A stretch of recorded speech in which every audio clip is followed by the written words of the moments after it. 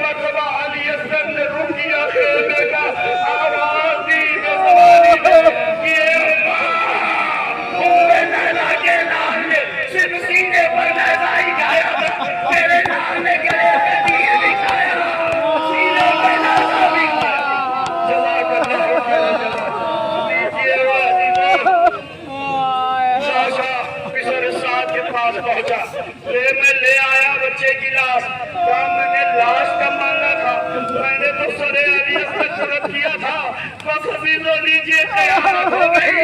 اس چشمائے بچے کی لاش کو زمین پر رکھا گیا اور پھر شبل نے وہ ظلم کیا کہ زمین کربلا ہلنے لگی، کیا کیا خنجر کو نکالا، گلو علی اصغر کو تن سے جدا کیا، لوگ کے نیزہ پر بدل کیا، اے جھولے نبی بنا نما کے کنار میں کاٹی حضور گردن اصغر۔